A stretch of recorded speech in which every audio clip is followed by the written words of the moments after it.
bersama. Kalau di sini per ton, ya di sini harus per ton. Kalau di sini per kilogram, ya di sini harus per kilogram. Pokoknya satuannya harus sama. Tuh. Dari situlah kita bisa tahu alokasi cost-nya. Gampang kan? Oke.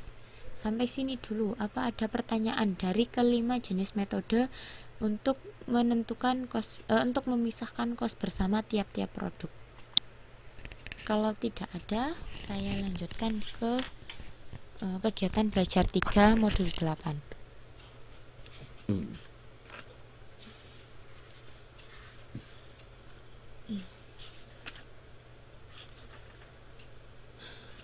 Oke, kalau gitu saya lanjutkan ke kegiatan belajar 3 ya. Kegiatan belajar 3 itu membahas tentang sistem cost produk sampingan. Kalau dari tadi kita membahasnya tentang produk bersama, sekarang lebih fokus ke produk sampingan. Berarti kalau dari tadi kita membahasnya bahwa semua produk itu adalah produk mayor, tidak ada gap yang besar antara produk 1 dan produk 2. Kalau di sini ada yang kita sebut sebagai produk mayor dan ada yang kita sebut sebagai produk minor.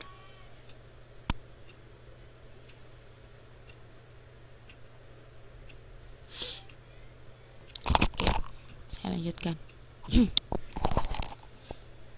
Terdapat beberapa metode-metode yang bisa kita gunakan untuk menentukan nilai dari produk bersama.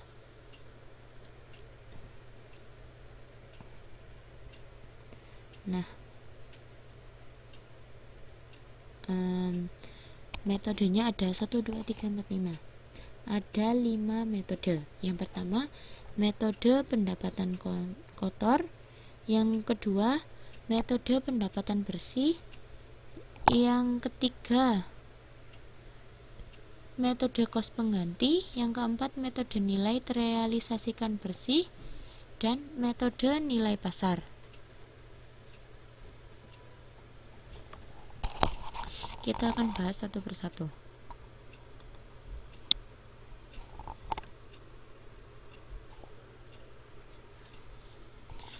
Untuk yang pertama, metode pendapatan kotor dibagi menjadi 2, sebagai penghasilan lain dan sebagai tambahan pendapatan penjualan. Nah, kalau dalam metode pendapatan kotor, terlebih yang bagian sebagai penghasilan lain, itu sebentar, saya buka modulnya dulu. Itu ada di modul halaman 8.30. Nah, di sini diperhatikan di bagian ini yang saya garis bawahi, penghasilan lain. Nah, produk pendapatan dari produk sampingan itu diasumsikan masuk di bagian penghasilan lain. Nah, sehingga nanti di laporan laba rugi itu akan terjadi adjustmentnya seperti ini, karena kan laporan laba rugi itu ibaratnya sudah saklek atau range-nya, tempat-tempatnya itu sudah pasti, tapi kalau produk sampingan itu ada yang dianggap sebagai penghasilan lain. Kita ada beberapa perusahaan yang menganggap bahwa produk sampingan itu adalah penghasilan lain, dan penghasilan lain itu adalah pendapatan kotor. Tentu kalau pendapatan kotor itu belum dikurangkan hal-hal yang lain, berbeda dengan pendapatan bersih yang udah semuanya udah bersih, udah dikurangkan pajak dan sebagainya. Nah, kalau dalam metode pendapatan kotor itu pendapatan dari produk sampingan itu merupakan masih bagian dari pendapatan kotor dan ada yang diasumsikan sebagai penghasilan lain. Nah, ada juga yang menganggap bahwa sebagai tambahan pendapatan penjualan. Jadi masuknya di sini, di awal, in the very first beginning. Di situ produk utama dan produk penjualan produk sampingan itu semuanya ditotal di bagian penjualan. Nah, bedanya apa kalau masuk ke sebagai penghasilan lain dan sebagai tambahan pendapatan penjualan? Nah, tentu kalau di sini, kalau yang sebagai penghasilan lain, kita baru memasukkan pendapatan produk sampingan setelah kita mengurangkan biaya pemasaran dan biaya administrasi serta penghasilan operasional. Jadi kita sudah menghilangkan unsur-unsur biaya-biaya pemasaran dan penghasilan operasional. Jadi ibaratnya produk sampingan itu kita menganggapnya bahwa produk sampingan ini itu tidak memerlukan biaya administrasi dan pemasaran serta tidak memerlukan adanya proses operasional, sehingga dia baru dimasukkan setelah pengurangan dari biaya pemasaran dan administrasi serta penghasilan operasional. Berbeda dengan kalau yang sebagai tambahan pendapatan penjualan, dia dimasukkan di awal sendiri dengan asumsi bahwa sekalipun itu produk sampingan, dia masih harus membutuhkan biaya pemasaran dan administrasi, sehingga dari situ penjualan tadi kita masih harus kemudian dikurangkan. Jadi beda ya. Kalau yang penghasilan lain tadi itu dia baru dimasukkan setelah adanya pengurangan biaya pemasaran dan administrasi. Kalau sebagai tambahan pendapatan penjualan, dia baru dimasukkan ke dalam laporan laba rugi setelah dia sebelum dia dikurangkan dengan biaya pemasaran dan biaya administrasi. Jadi ibaratnya, gampangnya, kalau penghasilan lain itu dianggap bahwa dia tidak mendapatkan atau dia tidak menikmati biaya pemasaran dan administrasi, dia nggak butuh itu, sehingga dia bisa dijual tanpa adanya pemasaran dan administrasi. Asumsinya seperti itu.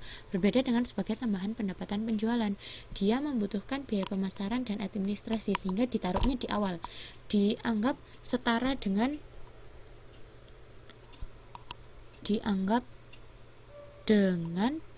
sama dengan produk utama. Oke. Kemudian Oke, lanjut. Kemudian ada juga yang sebagai pengurang kos barang terjual. Sebagai pengurang kos barang terjual itu adanya di sini, penjualan produk sampingan tiri. Nah, intinya sama, dia juga menikmati biaya pemasaran dan biaya administrasi, sehingga dia letaknya di atas biaya pemasaran dan administrasi. Namun dia di sini bukan setara dengan penjualan produk utama.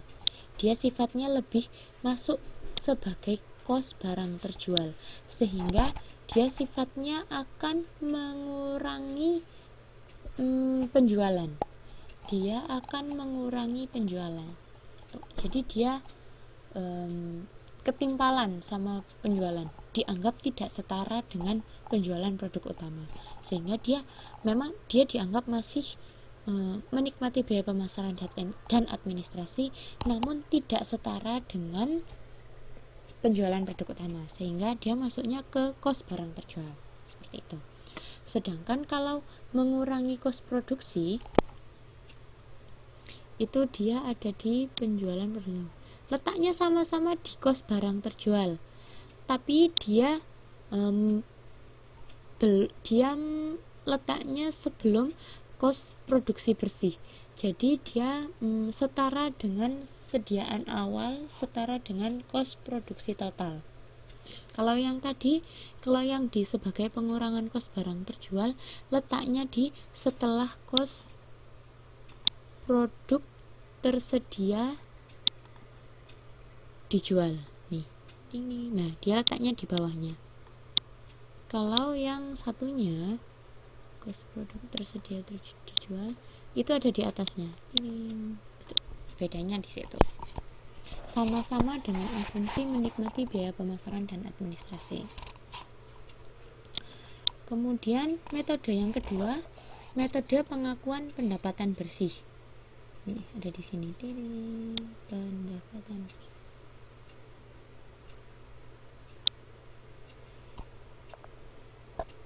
Jadi kita harus membreakdownnya secara jelas. Yang produk utamanya itu datanya kayak gimana, kemudian untuk yang produk sampingan datanya seperti apa. diproduksinya produk utamanya berapa, terjualnya seberapa, sediaan akhirnya berapa. Produk sampingan sama, diproduksinya berapa, terjualnya berapa.